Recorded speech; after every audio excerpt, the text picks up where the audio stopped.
And now, it's story time.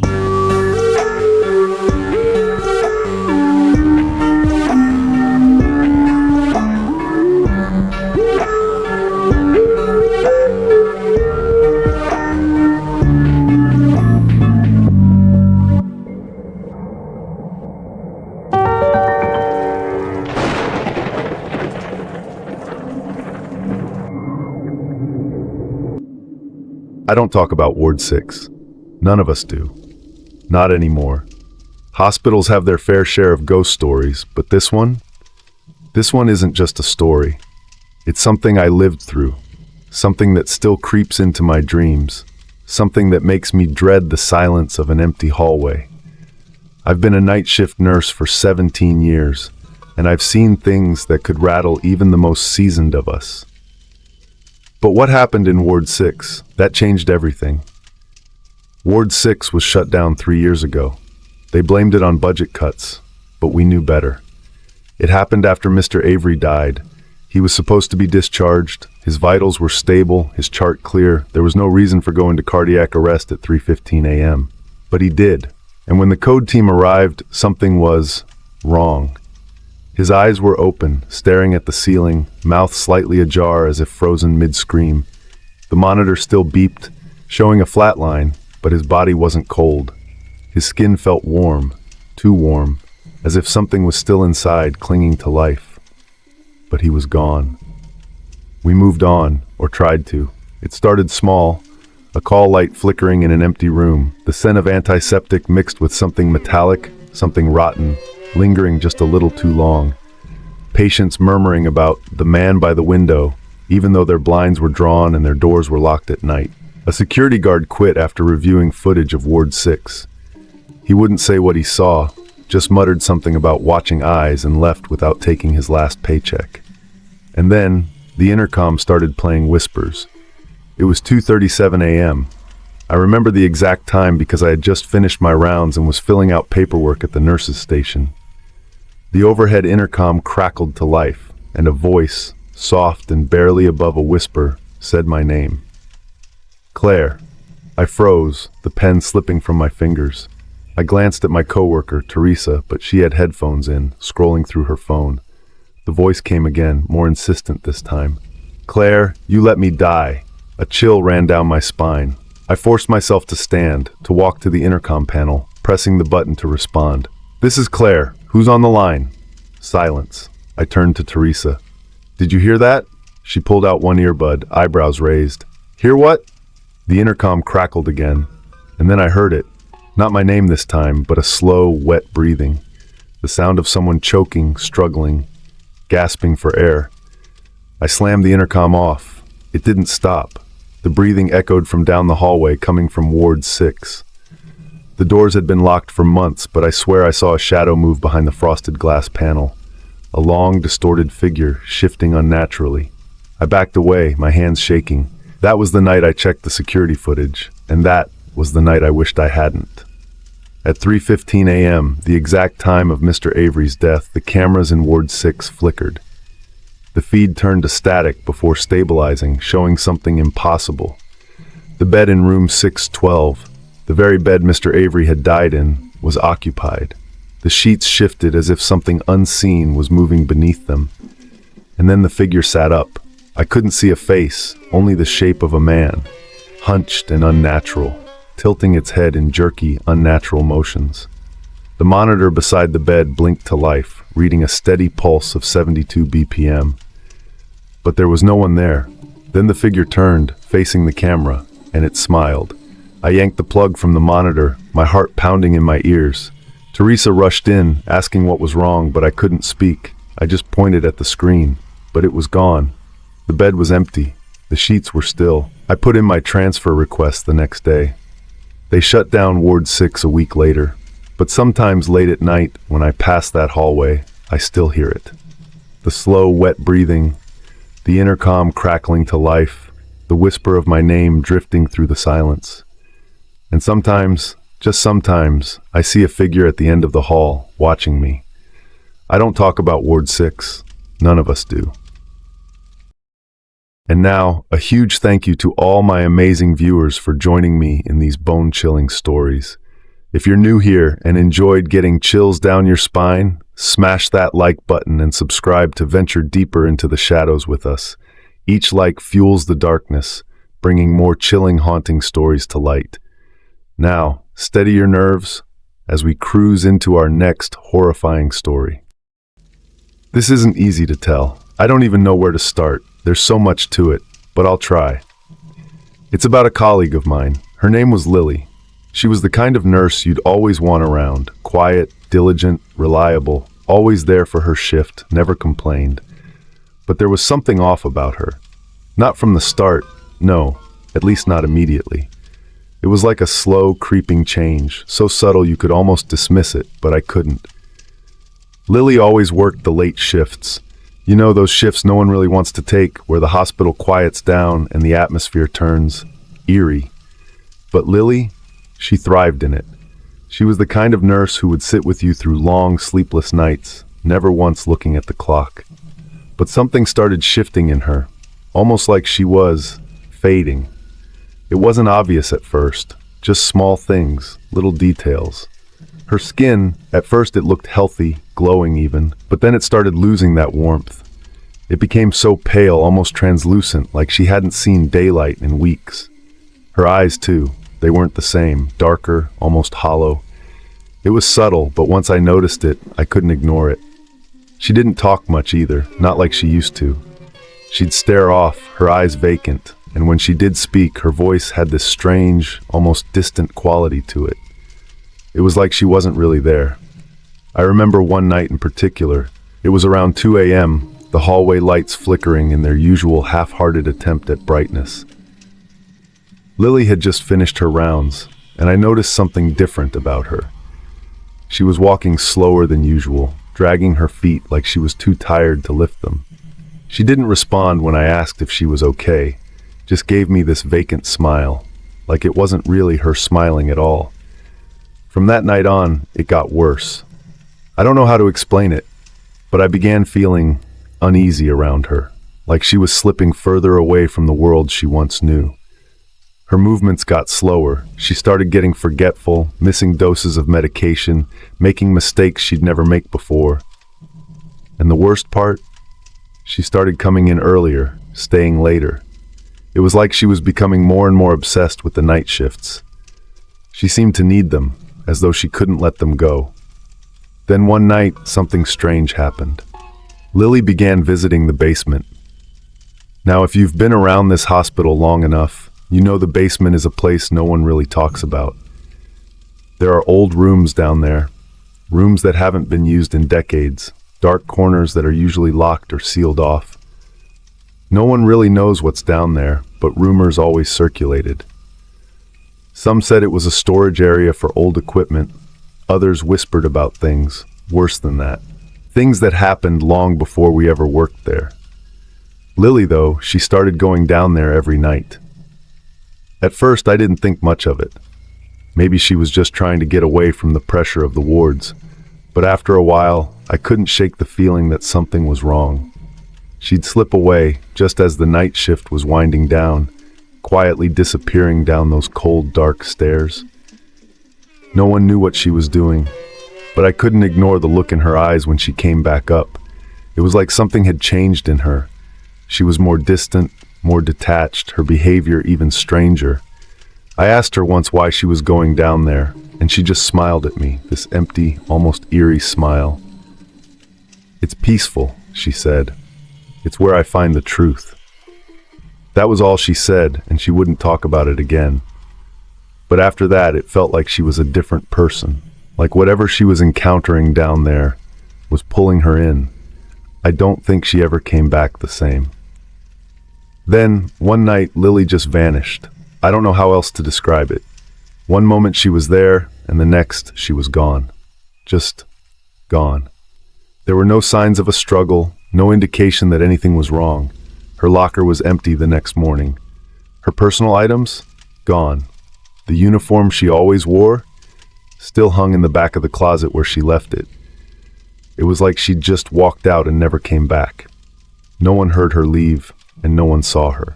It was like she had simply disappeared into thin air. At first, I thought maybe she just needed a break. Maybe she was tired, or maybe she just wanted to disappear for a while. But deep down, something told me that wasn't it. I'm telling you this because after she left, it didn't feel like she really left. I'd be walking through the halls at night, alone as usual, and I'd feel it. The same feeling I got when she was around. That sensation, the hair standing on the back of your neck, like someone was right behind you. It was subtle, like a shift in the air, and for a long time I told myself it was just my imagination. But then things started happening. I started hearing things. Small noises at first, footsteps, soft, measured steps, like someone walking down the corridor in those old heavy nurses' shoes, the ones we used to wear before the hospital updated the uniforms. I would turn around expecting to see Lily, but there would be no one there. I wasn't the only one who noticed it either. Some of the other nurses heard it too. Late at night they'd mention it in passing, the sound of soft footsteps echoing down the hall, the creak of a door slowly opening. But the worst part? It was always followed by this sound, a lullaby. It wasn't the kind of lullaby you'd hear on a children's show. No, it was old-fashioned, haunting. You could feel it in your bones, a soft, whispering melody that would drift through the air, lingering in your mind long after it had faded. It wasn't just my mind playing tricks on me. I could tell because it was Lily's lullaby. I had heard it before, a lullaby she would hum under her breath when she thought no one was listening. It was her lullaby. That was when I started to lose it. There were nights when I'd be sitting at the nurse's station alone, the silence pressing in on me, when I would feel it, the presence. I'd feel her there, standing just behind me, watching. I'd turn around quickly, expecting to see her, but no one would be there. It was like she was always just out of reach, standing there in that old-fashioned uniform, her dark eyes staring straight through me. It wasn't just me anymore. Nurses would talk about it in hushed voices. They'd joke about her ghost haunting the halls, but I could tell they were scared too. And as much as we tried to pretend everything was fine, we all knew something was wrong. I'm not sure what happened to Lily. Maybe she was never meant to leave the hospital. Maybe she chose to stay, for some reason we'll never understand. But I know one thing for sure. Sometimes, in the dead of night, when everything is quiet and still, I feel her, just out of sight, just behind me. And I know, she's still there. And maybe she always will be. But I'm convinced it has something to do with the basement. Whatever she found down there, whatever she saw, it changed her. And I think maybe it's calling her back. Calling her to stay, forever. There are things we're not supposed to know, things we're meant to ignore, to let fade into the background, because once you know them, once you really understand, there's no going back. What I found, what I uncovered, was one of those things. It was during a routine check, a simple task, just like any other. It was my turn to check the storage rooms, the ones that are tucked away in the corners of the building, out of sight where no one ever goes. Most of the time, it's just shelves full of old equipment, discarded items that haven't been used in years. But this time was different. The room I was supposed to check was the furthest one, the last door at the end of the hall. I wasn't expecting anything out of the ordinary, just more of the same. But as I approached, I noticed something strange. The door was cracked open, just enough for me to slip through. That in itself wasn't unusual. The staff here is busy, and sometimes things get left ajar. But for some reason I felt a pull, a strange, almost magnetic force that made me hesitate for a second before pushing the door fully open. Inside it was exactly what I'd expected, dusty, dimly lit, filled with old, unused equipment. Broken carts, forgotten boxes of supplies, forgotten relics of a hospital long past its prime. But there, in the middle of the floor, was something that made my breath catch in my throat. Symbols. Symbols that looked like they had been drawn hurriedly, carelessly, and in what I can only describe as blood. I froze, unable to look away. They were sprawling, disorganized, almost chaotic, but each mark seemed deliberate, like it had been placed with intent. My heart raced as I stepped closer. The shadows from the half-burned candles scattered around the symbols danced erratically on the walls, casting shapes that made the room feel alive. Alive in a way I can't explain. The air grew heavier, and I felt a strange pull toward the center of the symbols, like the room itself was reaching out to me, waiting for me to step into its grasp. It was then I noticed the journal. It was tucked away in the corner of the room, half hidden behind a stack of old equipment. It looked worn, like it had been there for a long time. I picked it up without thinking, feeling an odd urgency in my hands. The pages were yellowed, the ink faded in places, but the words were still legible. The journal had belonged to someone who had worked here, someone long gone. As I flipped through the pages, the words seemed to pull me in, making the room feel even colder, darker. The entries spoke of something unsettling, something I couldn't quite grasp. It was about rituals, rituals designed to contain spirits, spirits that were never meant to rest. I had to force myself to read each word because, with every sentence, I could feel something pressing against my chest, like it was trying to stop me from understanding. The rituals didn't banish the spirits. No, they trapped them here, in the walls of the hospital, in the basement, in the very foundation of the building. The rituals were meant to bind the spirits, to keep them contained, but they could never send them away. The writer spoke of them like they were alive, like they were constantly watching, always hungry, never resting. That's when I understood. What I'd stumbled onto was no mere superstition. These spirits, they weren't looking for peace. They weren't just lingering in the background, waiting for release. No. They were looking for something much more insidious. They were looking for company. They wanted to be seen, wanted to be remembered. I couldn't finish reading. My hands were shaking, the words blurring together as my mind reeled. I could feel the temperature drop, the oppressive weight of the air pressing in on me. I don't know what came over me, but I had to get out of there. I dropped the journal, not even caring where it fell, and stumbled backward toward the door. But the moment I turned to leave, I could feel it. The presence in the room. It wasn't just the symbols. It wasn't just the ritual. There was something in the room with me. Something that hadn't been there before. I slammed the door shut behind me, my heart pounding in my chest. But even as I stood there, trying to catch my breath, I could still feel it. The heaviness, the pull. I knew I couldn't stay in that room any longer, but I couldn't shake the feeling that it had already marked me in some way. That whatever was inside the walls, inside the basement, had already begun to follow me. In the days that followed, things started to happen. Small things at first, the flickering of the lights, the sound of doors creaking open in the dead of night when no one was around, the whispers, always just out of earshot, always seeming to call my name. And then the dreams started. At first they were vague, disconnected, nothing more than fragments. But over time, they became clearer. The symbols, the basement, the rituals. But the most terrifying part of the dreams wasn't what I saw, it was what I felt. There was always something behind me, breathing down my neck, a presence just out of sight, just beyond reach. I would wake up in cold sweats, my heart racing, and it would take everything in me to convince myself it was just a dream. But it wasn't just in my sleep. It was happening when I was awake too.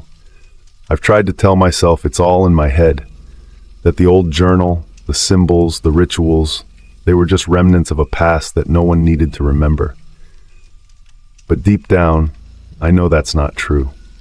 Whatever was trapped in that basement, whatever was contained by those rituals, is still here.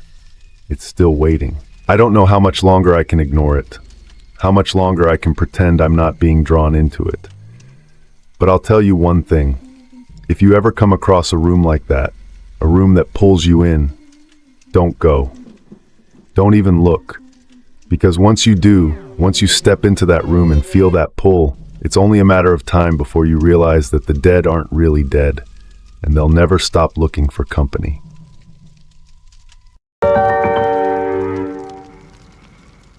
I've worked night shifts at Mercy General for over 6 years. The hospital's fluorescent-lit halls and steady hum of ventilators have become a second home to me, though not necessarily a comforting one. I've seen plenty of things in my time.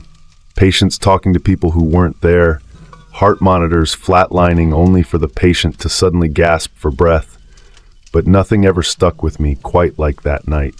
The night I realized that something in this hospital never left. It started subtly. It was 2:30 a.m., and I was the only nurse assigned to the third floor, a half-abandoned wing used mostly for post-op patients recovering from major surgery. The ER was one floor down, the ICU 2 floors above, but in that empty stretch of linoleum hallways, I may as well have been the only soul in the building. My only companions were the beeping of monitors and the occasional shuffling sounds of janitors far down the hall. I was checking patient charts when I heard it. A sound, almost imperceptible at first, like fabric brushing against the wall. I looked up, expecting to see someone at the end of the hallway, but the corridor was empty. Maybe it was just my imagination. The late hours played tricks on my mind. I went back to my rounds. A few minutes later, a heart monitor in room 312 blared out an alarm. My stomach twisted as I hurried toward the room, expecting to find my post-op patient in distress. The bed was empty. The sheets were tucked neatly, the IV drip untouched. I checked the chart again. Mrs. Hernandez, post-op, scheduled for discharge in 2 days.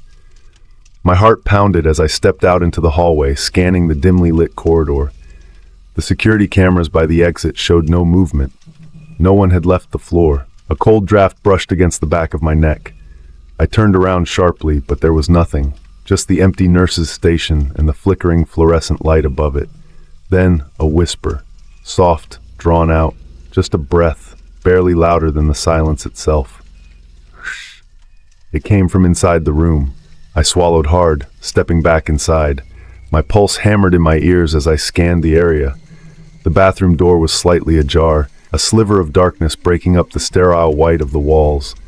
I knew better than to check, but my feet moved anyway. I nudged the door open, my breath coming in shallow gasps. The bathroom was empty, but the mirror caught my attention. A figure stood just behind me. I spun around, but there was no one there, just the room, lifeless and still. But the mirror, the reflection had changed. It wasn't me staring back anymore. A woman in a faded hospital gown, her face hollow and sunken, eyes like empty pits. Her mouth moved, but no sound came. I stumbled backward, my heel catching on the edge of the bed. The air in the room grew thick, pressing against my skin like a damp cloth. The monitor beside me flickered, then shut off completely. The lights overhead dimmed, the buzzing hum of electricity stretching into a high-pitched whine. The bed beside me jerked, its wheels screeching against the tile as if something unseen had shoved it forward. I let out a shaky breath, backing away. My body screamed for me to run, but my feet were rooted to the floor. I wasn't alone. The air crackled with something unseen, an oppressive presence pressing down on my chest. I turned and bolted, nearly tripping over my own feet as I stumbled into the hallway.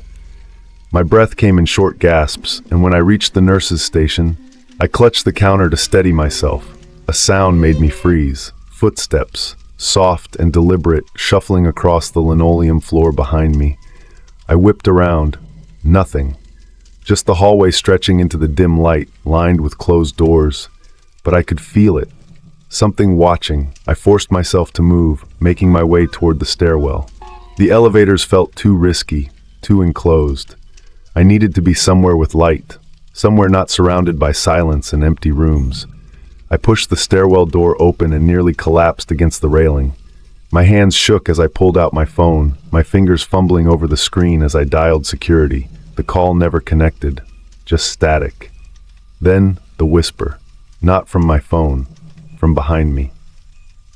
Slowly I turned. The door to the stairwell was still swinging slightly from when I entered, but just beyond it, peeking through the narrow gap, a face. I didn't think. I ran.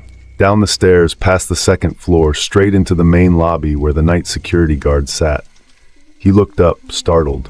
"You okay?" he asked, eyeing me. I turned, breathless, but the stairwell behind me was empty. "There was someone upstairs," I gasped. Room 312, a woman, I saw her. His face darkened. Third floor's been empty since last month. They've been renovating. My stomach dropped.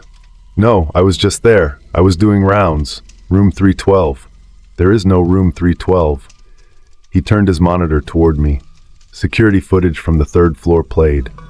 The hallway was empty. No sign of me running, no open doors. The footage showed the nurse's station, my papers scattered on the desk, but I wasn't in the chair where I had been sitting minutes ago. The feed jumped, static flaring for a moment. When it cleared, a single frame stood out, a woman in a hospital gown standing at the end of the hall, watching. I didn't sleep when I got home. I locked my bedroom door, checked it twice, and crawled into bed, my breath still uneven. But when I woke up, something felt wrong. My phone buzzed with a new voicemail, the hospital's number. I pressed play, holding my breath. A whisper crackled through the speaker. "Nurse!"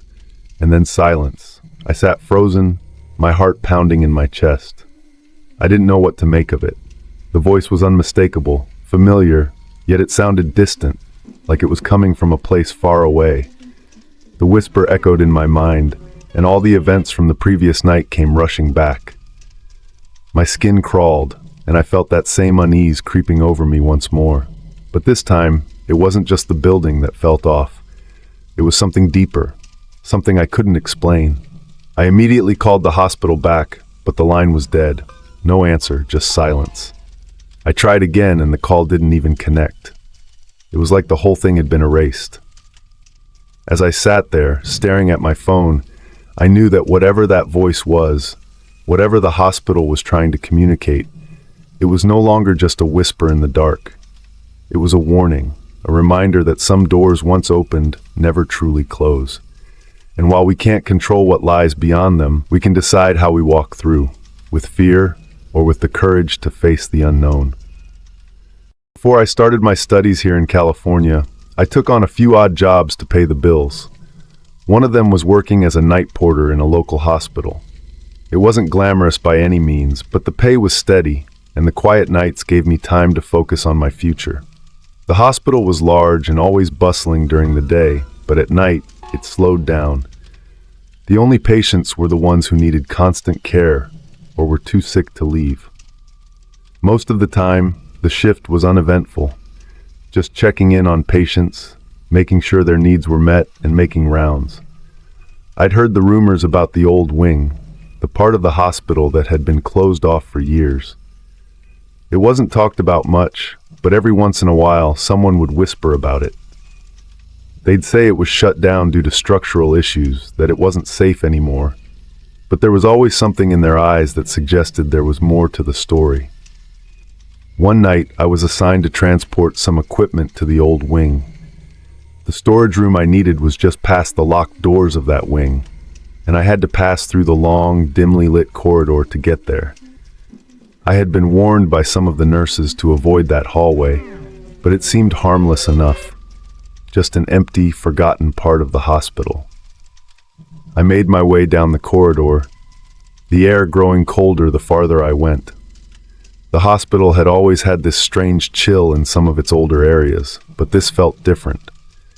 I walked past the old rooms, empty, dusty, some with their doors slightly ajar, others sealed shut with faded caution tape. It was eerily silent, and I could almost feel the weight of the years that had passed since anyone had worked there. I reached the storage room at the far end of the hall, but just as I opened the door to retrieve the equipment, I heard something. It was soft at first, like a low hum coming from one of the rooms. I brushed it off as the sound of the old pipes or the air conditioning system acting up.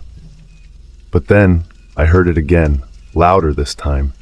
A soft, rhythmic tapping, as if someone was knocking gently on the door. Curious, I approached the nearest room, the one that had the sound coming from it. The door was slightly ajar, just enough for me to see into the darkened room. The light from the hallway barely reached in, but I could make out the shape of a bed covered in faded linens, a chair beside it, and a small table with some old medical supplies. I don't know what possessed me to open the door, but I did. As soon as I stepped inside, the air felt heavier, like the room was holding its breath. There, on the wall opposite the bed, I saw something that made my heart stop. A series of symbols, crudely drawn in what looked like blood. They were strange, unsettling, and unfamiliar. The symbols were arranged in a circle around a small chair placed in the center of the room, as if someone had been conducting some kind of ritual. I took a step closer, my mind racing with questions, but then I heard it again, the sound of tapping now coming from behind me, from the far corner of the room. I spun around, my heart pounding in my chest, but no one was there. Suddenly, I felt the temperature drop. The room became freezing cold, and I could see my breath in the air. My instincts screamed at me to leave, but before I could turn around, I heard a voice. A low, whispering voice like it was coming from right behind me. "You shouldn't be here." I froze, my blood turning to ice. I turned slowly, but no one was there. The room was empty. My mind raced, my heart hammering in my chest. I turned to leave, but when I reached for the door, the whisper came again, this time clearer. "Leave now." I didn't need any more encouragement. I bolted from the room, my hands trembling as I tried to regain control of my breathing.